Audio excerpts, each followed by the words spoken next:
Most people think Alzheimer's disease starts the moment someone forgets a name. But here's what most people miss.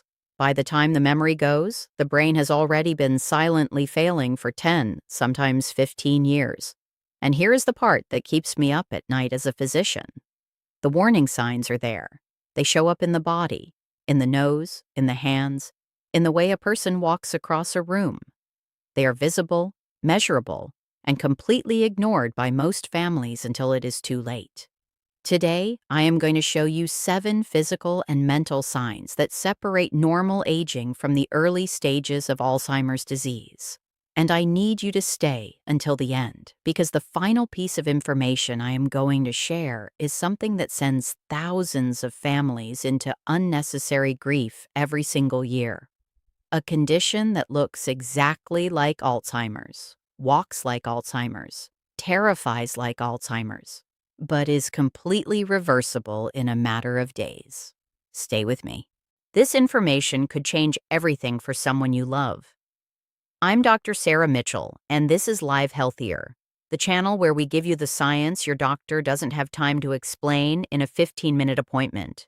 If you are new here, welcome to our community.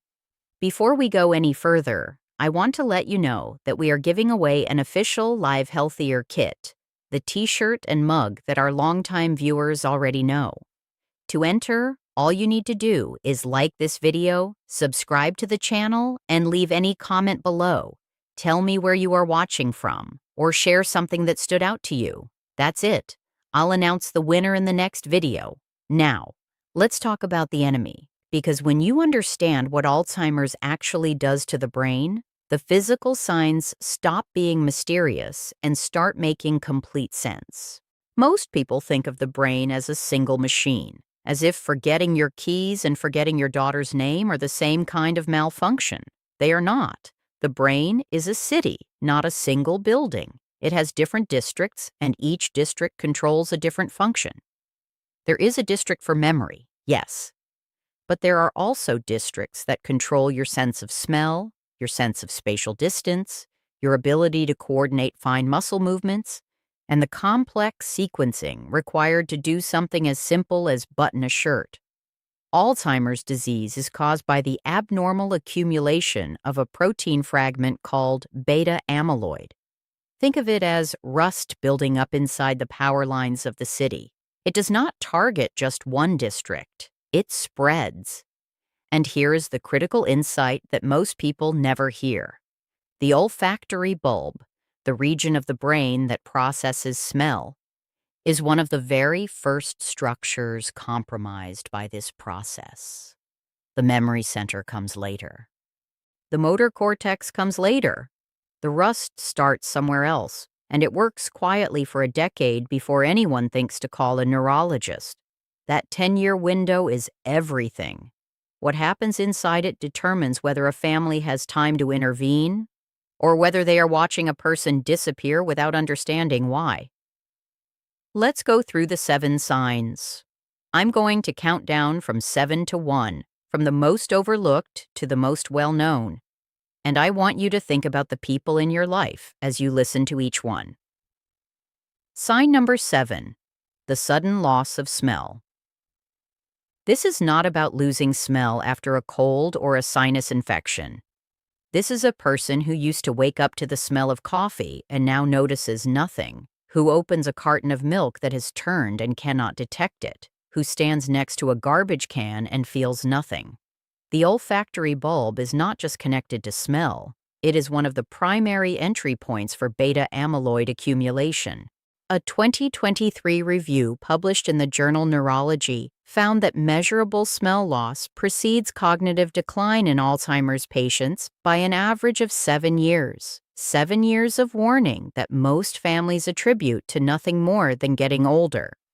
If someone you love has lost their sense of smell and they have no active sinus condition, that is not something to dismiss. That is a reason to schedule a neurological evaluation. Sign number 6, a change in how they walk. Here's what this looks like in real life. You have watched this person walk their entire life, confident, natural, covering ground easily. And then slowly, so slowly that you almost don't notice, their gait changes. The steps get shorter, the feet shuffle instead of lifting, the arms stop swinging.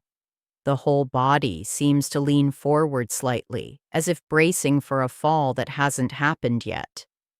This is not arthritis. This is not weak knees. What you are witnessing is the motor cortex beginning to lose its precision. The brain's ability to send clean, coordinated signals to the legs is deteriorating.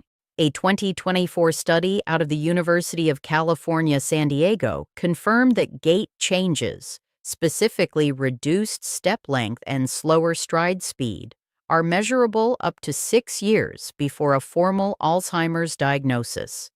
Your eyes can see it years before any memory test can catch it.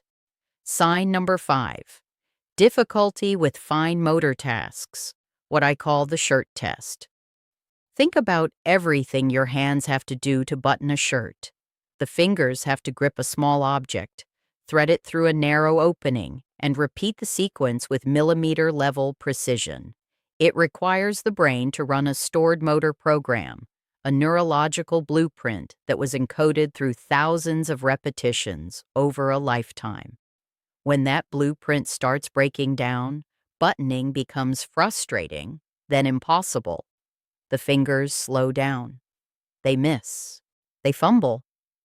The same thing happens with shoelaces, with keys in a lock, with opening a jar. Here's what makes this particularly heartbreaking. The person experiencing it knows something is wrong. They can feel that their hands are not listening the way they used to, but they often hide it. They leave their shirt untucked. They ask someone else to tie their shoes. They tell no one. Because acknowledging it means confronting something terrifying. If you notice someone avoiding tasks that require precise hand coordination, tasks they've done comfortably their whole life, do not assume it is just age-related stiffness. Ask gently and listen carefully to the answer. Sign number 4, misjudging distances and spatial relationships. The parietal lobe, located in the upper back portion of the brain, is responsible for processing spatial information. It tells you how far away the table is, whether you're about to step over a curb or into it, and how to navigate a space without bumping into things. When Alzheimer's rust reaches the parietal lobe, a person starts missing. They reach for a glass of water and release it 2 inches above the table, and it falls because the brain calculated the distance incorrectly. They reach for a door handle and grab nothing. They start tripping on steps they have climbed for 20 years because the depth judgment is fractionally off. Each time it looks like clumsiness. Each time it is something more specific than that. Pay attention to the small accidents, the dropped objects, the bumped corners, the missed reaches. Pattern matters here. 1 or 2 incidents over a month is nothing. A cluster of spatial errors across different situations and different days is a signal your eyes are trying to send you. Now we move into the cognitive signs. And this is where most families start to recognize what they have already been witnessing for months. Sign number 3, the repeated question. Here is a scene that is achingly familiar to millions of families. You are at the kitchen table. Your mother looks up and asks what time lunch will be ready. You tell her, 12:30. She nods.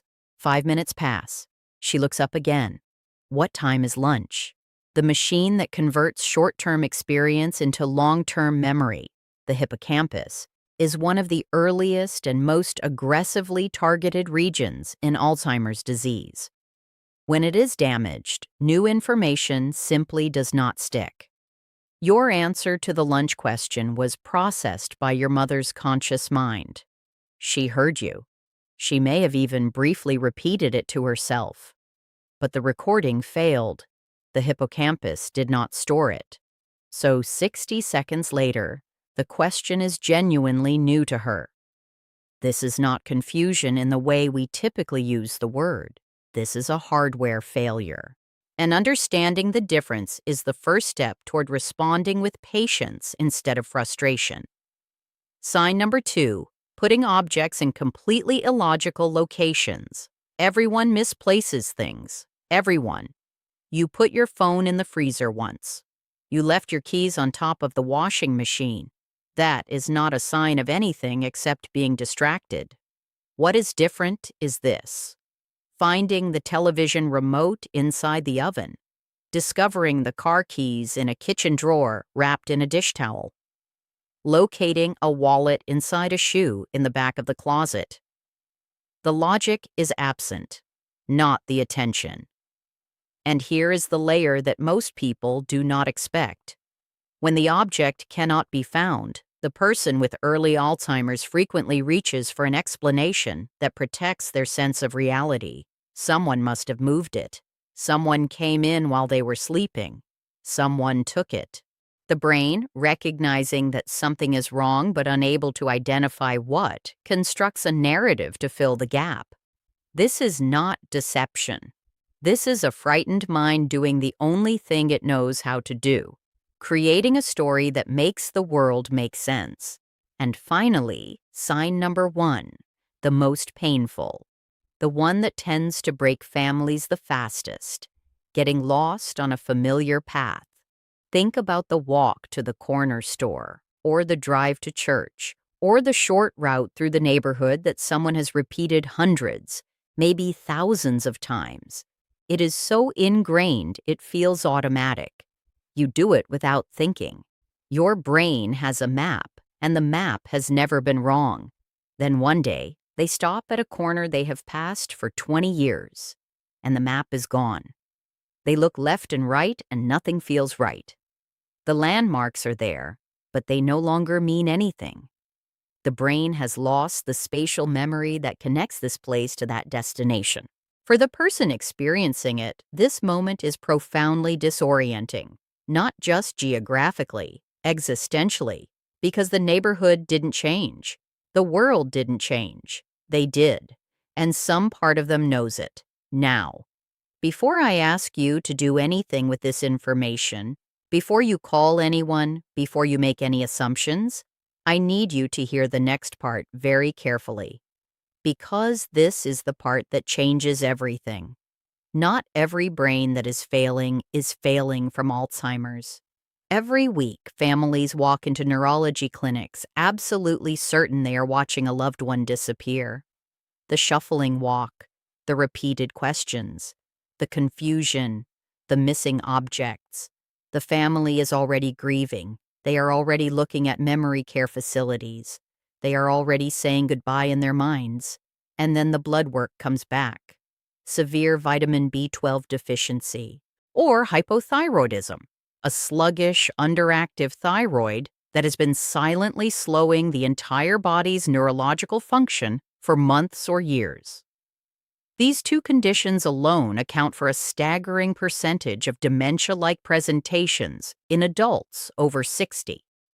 A 2023 analysis in the Journal of the American Geriatric Society found that up to 18% of patients referred for cognitive decline evaluation had a primary nutritional or hormonal deficiency as the driving cause, not neurodegeneration.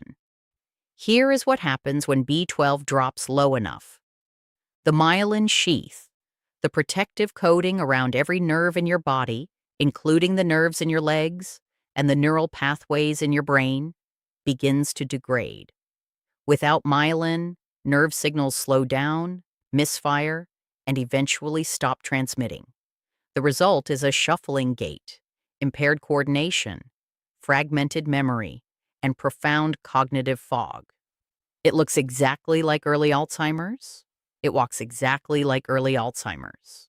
But give that person a series of B12 injections, and within days, sometimes within 48 hours, the change is visible. The fog lifts, the balance improves, the memory begins to return. The family cannot believe they are watching the same person. I have been in that room. I have watched that happen. And I will tell you honestly, it is one of the most powerful things I have ever witnessed in medicine. So here is what I am asking you to do.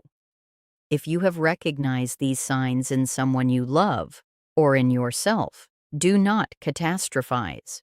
Do not search the internet for care facilities. Do not assume the worst before a physician has run a complete metabolic panel, a full thyroid function test, and B12 and folate levels. These are simple blood draws. They take a day to process, and the answers they provide can be the difference between despair and relief. Go see a geriatrician or a neurologist. Tell them specifically what you have observed. Bring a list if you need to. You describe the gait, the spatial errors, the smell loss, the repeated questions. Precision matters. Physicians work with what you give them. And if the tests do confirm early Alzheimer's disease, here is what you need to understand. Early detection is not a death sentence. It is a head start. The medications available today, particularly the cholinesterase inhibitors approved by the FDA, are meaningfully more effective when started in the early stages.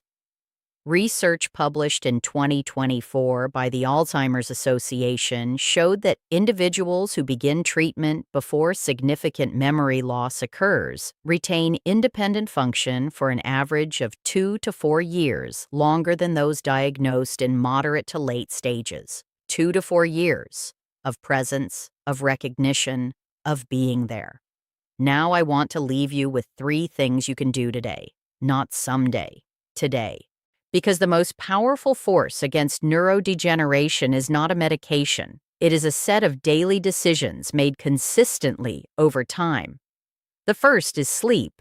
This is not negotiable. During deep, slow-wave sleep, the brain activates the glymphatic system, a biological waste clearance process that flushes beta-amyloid and tau proteins out of the neural tissue. This system only operates at full capacity during deep sleep.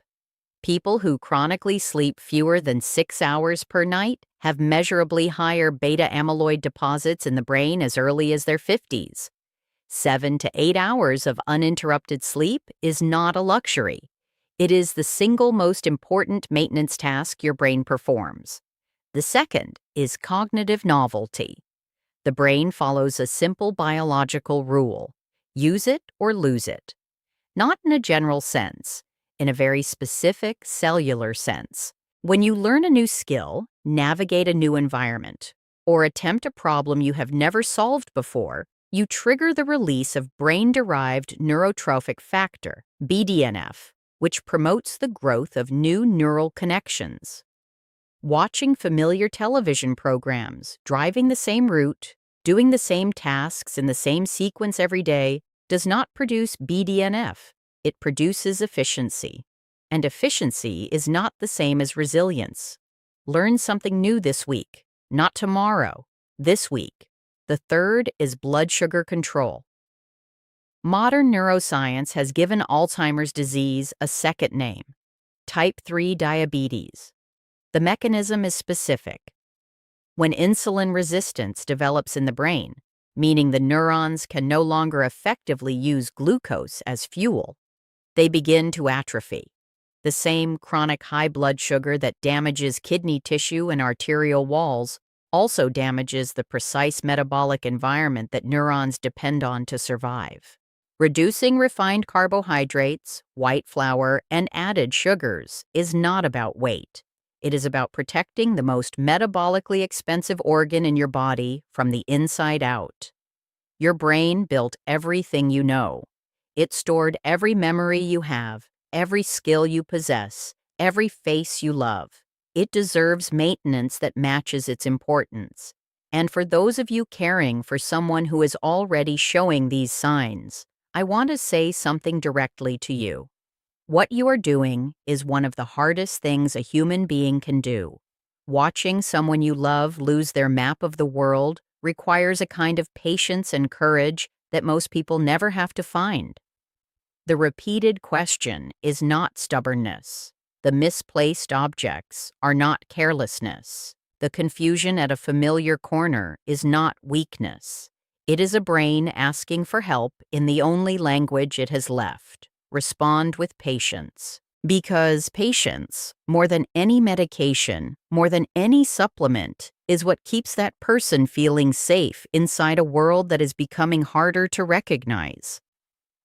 If this video brought something important to your attention, please do one thing right now. Share it. Send it to a family group. Forward it to a friend whose parent has been slowing down lately. The vitamin B12 information alone has the potential to prevent a misdiagnosis that destroys a family. That information is worth 30 seconds of your time to forward. Leave a like so that this channel can keep producing content that reaches the people who need it. Subscribe to Live Healthier, and I will see you in the next video where we go deeper into the exact nutritional deficiencies that age the brain fastest and what to do about each one. Take care of your memories. They are everything.